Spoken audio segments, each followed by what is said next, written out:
Hello and welcome to another video from me, Rough Swordsman Wargamer. It's an open the box and it's a special one because it's the winner of the vote for the game to get with the donations from Buy Me a Coffee.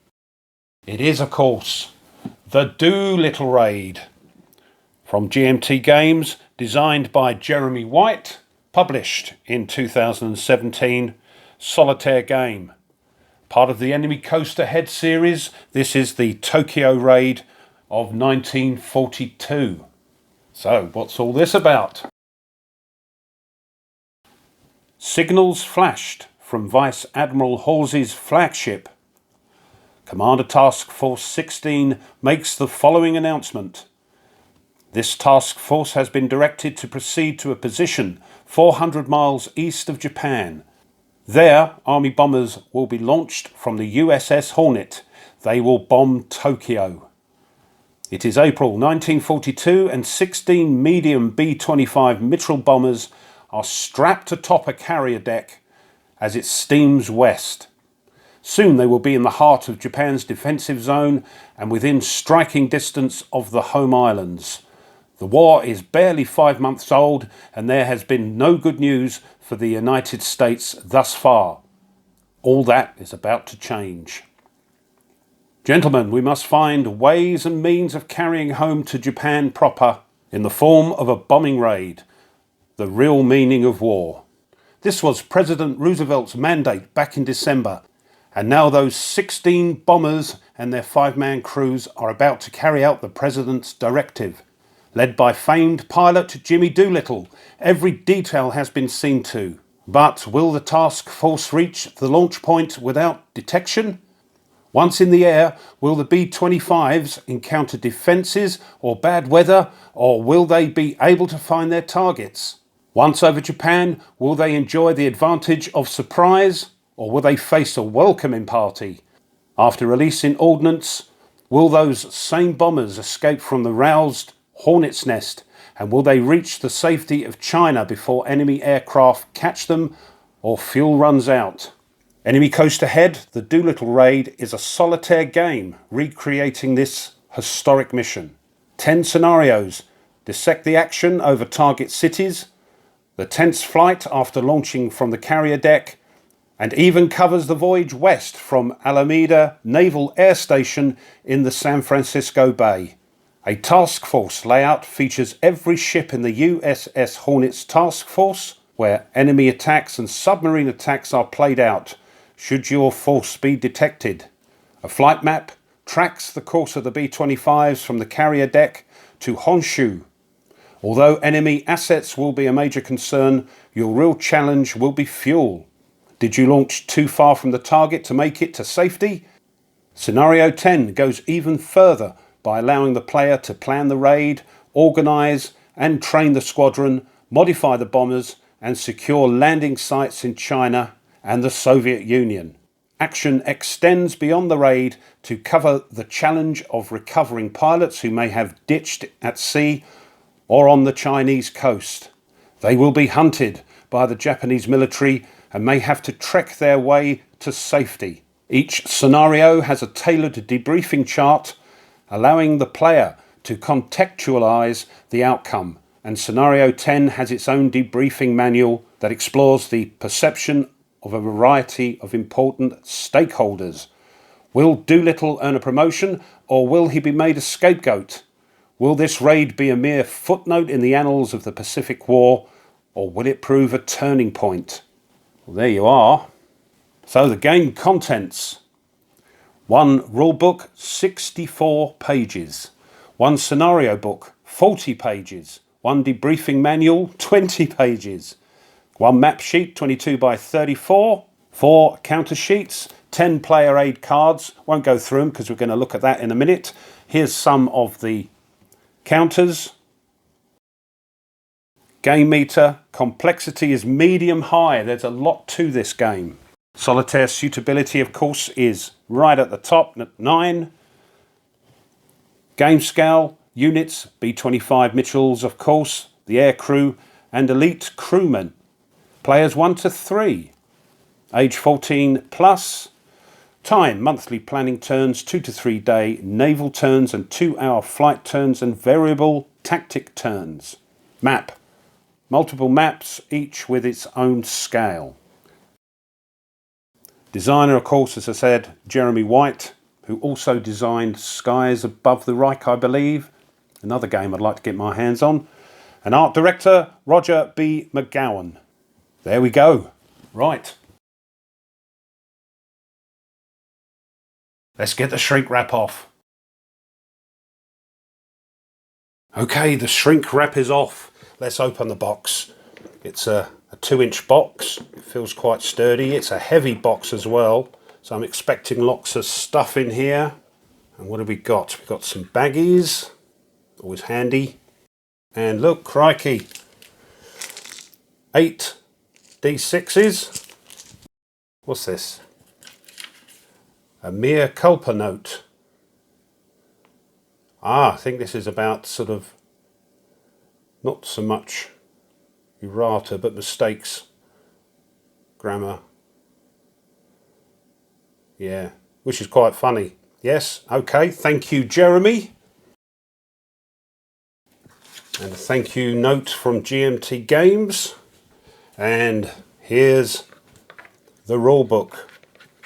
Right, let's move that out the way and we'll have a look at that. It's a bit better. Sort of glossy pages, and as it said on the back there, 64 pages. So, here we've got table of contents. But I think it's been mentioned before, it's quite dense, is the text, but down the middle you've got examples and pictures and things, so really you've only got just over a page of rules, proper I suppose. And oh, what's this? Newbies. Instead of reading this rule book, we suggest you learn the game by setting up and playing scenario 1. That's what I like to see. Setup information can be found in the scenario book, and to play, use the player aid card to guide you through the sequence of phases. Right. I know a couple of people have done the introductory scenario. I'll probably do it as well, just to get me my feet wet, so to speak. But that's good to know. Components list, elite crewmen, oh dear. So I won't go through it all because it's huge. But it's full colour, glossy, very smart looking rulebook. Bombs away. So, I think the idea is for you to set the first scenario up, work your way through it, look up the rules as you need, and then move on to the next one, because the scenarios, I think, build as you go along. Ships. Halsey launches naval planes. Does look good though, doesn't it? And there we are. As I say, pictures, explanations down the middle, and just the rules on the outside. Wonderful.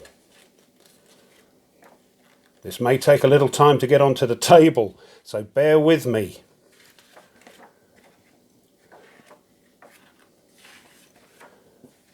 Optional rules as if there weren't enough. Design notes, that's good.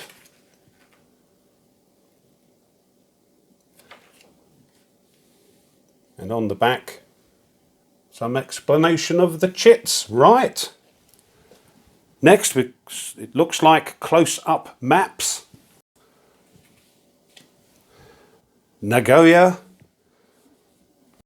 So obviously you're coming into bomb. And on the back, yeah, you can do it at night time as well, in case the planning takes longer than anticipated. Here's the Osaka Kobe target map. And I assume, yes, same on the back, night time. Obviously the values are higher because it's harder to hit the targets. Tokyo. I think this is the one we start off with. And the nighttime one. That's great. Decent card stock. Might not even need to get your plexiglass out to play the introductory scenarios. What's next? Crikey, there are a ton of player aids. So out of the box first, they're all, well, this is a bifold. So let's look at the front first. Wind check, wind effects, guzzle. This opens up to flight hazards, target acquisition checks. Yeah, everybody says the player aids in this game are fantastic. And on the back, flight turn, flying on fumes. I want to show you them all, but there's 10 of them. Let's go quick as we can. Approach check. I think this is the one we use for the introductory scenarios. Transit hazards, target map hazards. Looks good, doesn't it? An attack turn on the back. Oh, I see. I think they work this way around. It's the back bit first. Naval turns, weather check, and then N2 there, I see. Right. Refuel and all that. Then you open it up. And there's the rest of it. Wonderful. Whoops. Give you a chance to pause if you wish to do that. And here we've got the planning turns. This is for the full scenario, I think. January, February, March. I think I've got the hang of it now. April. And inside, diplomacy check. Security measures. Modifications. Oh, this one's even bigger. It's a trifold. Landing check. Ditched check. Return to port check.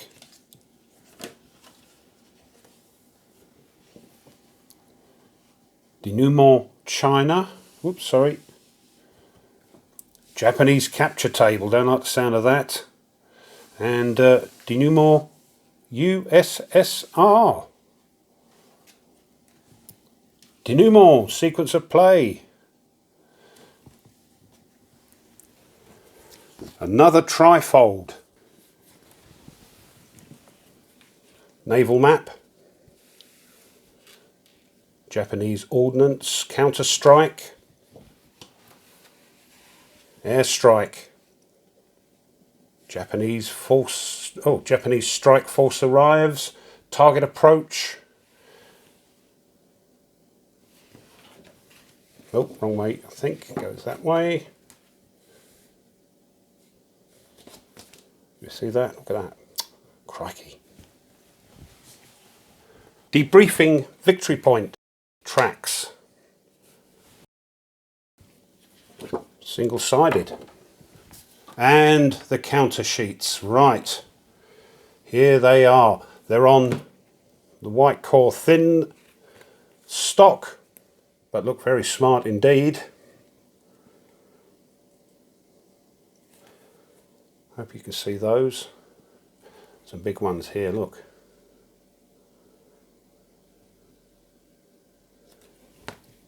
We'll find out what all these mean as we go through the rules. Yeah. Here's the next one.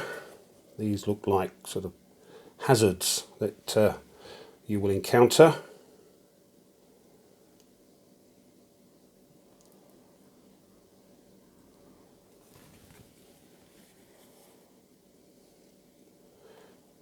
They are nice counters, nicely printed, nicely centered, as they say. Yeah.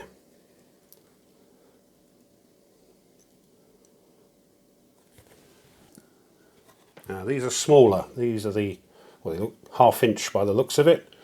The others were possibly 5/8.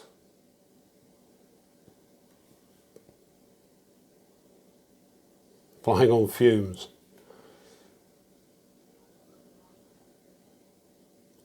They look like supplies. Crew. What's on the other side there? Ah, just markers. Ah. And lastly, it's a half sheet, and these are huge. These look like inch counters with all the B-25s, all the Mitchells there, and that I assume is the name of the pilot.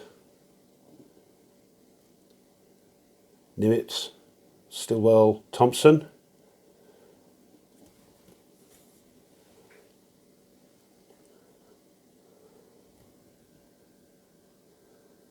Oh, landing agreed. And there we go. Next is the map, but we'll get that out in a moment and have a look at it. And then we've got a 39-page scenario book with the 10 scenarios in it. Multiplayer games, credits, squadron roster and squadron log. I assume you photocopy those. Whoops, glossy again. So scenarios 1 to 6 are to study the tactical action over the targets. Scenarios 7 to 8, you add the rules of part 2 to those already learned. And use the flight map on the large map sheet. Scenario 9 treats the entire raid. And 10 is the complete game.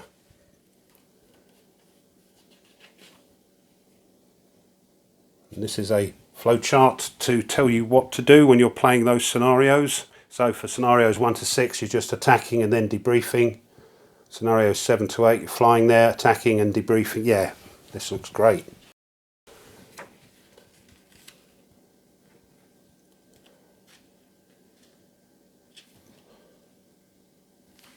And here is scenario 1. So, tells you what to. There's what I like as well. There's some historical background that you can read to get yourself in the mood. So this tells you how to set up the map. This tells you how well you did, I think.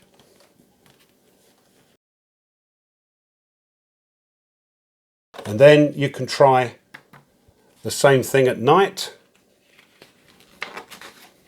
And then you're going to go through the other maps.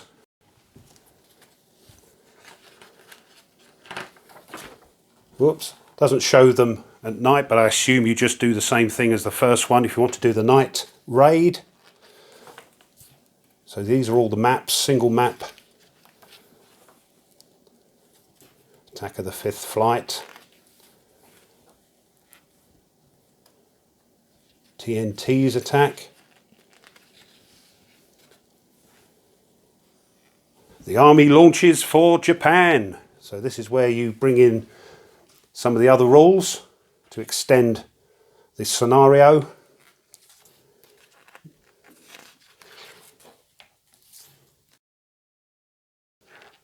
And that's your debriefing chart. The planned launch.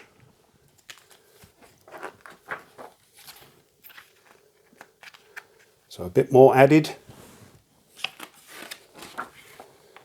The Doolittle Raid. And then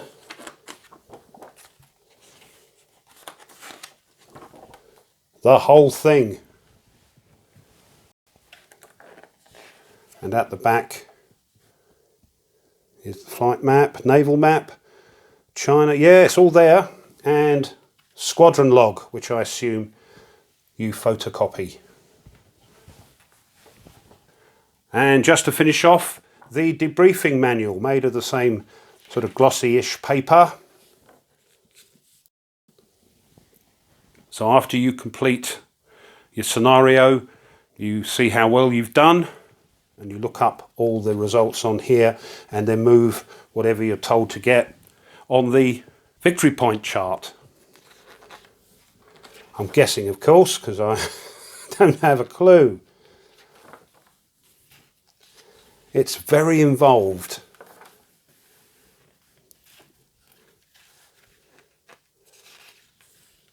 So these are all the criteria you put on your victory point display. Health of alliances between China and the Soviets.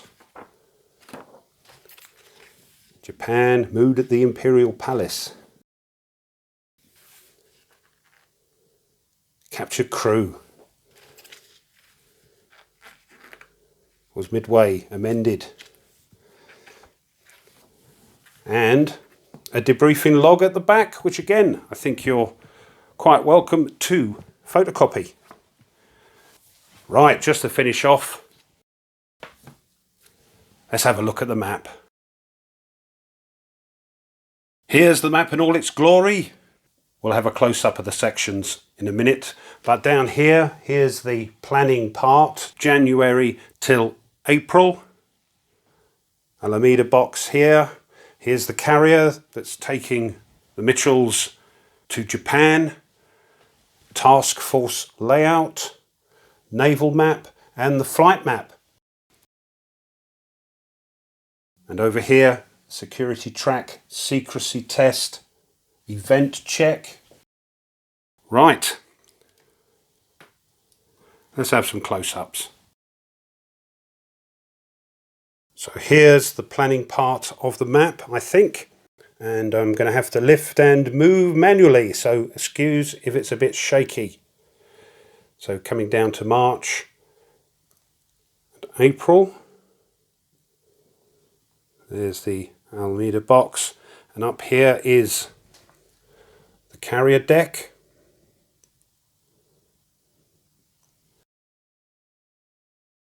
Over here we've got the flight map. So they're flying out to Japan. Oops.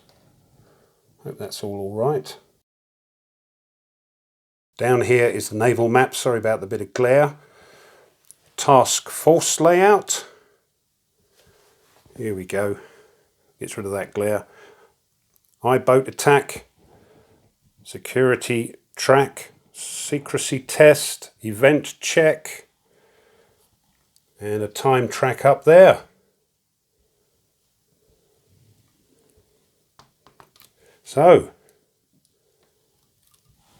that's the map. There we go. This has been an open the box of the vote winner, the Doolittle Raid. Published by GMT Games, part of the Enemy Coast Ahead series, Tokyo Raid 1942, designed by Jeremy White. There's so much stuff I can barely get it on the table. Well, I hope you enjoyed that. If you did, and you haven't done so already, please consider subscribing to the channel. Push the like button of the video and the bell if you want to be informed of when I upload other stuff. Leave a comment and share. As I always say, it really does help the little channel. And if you want to support the channel even further and have things like this happen, well, now you can by buying me a coffee. Doesn't cost much, and as you can see, it all goes towards getting new content for the channel. If you wish to do that, there's a link in the description, and thank you. And last but not least, a big thank you to all those that have subscribed to the channel. Thank you very much. So until next time, as always, you take care and goodbye.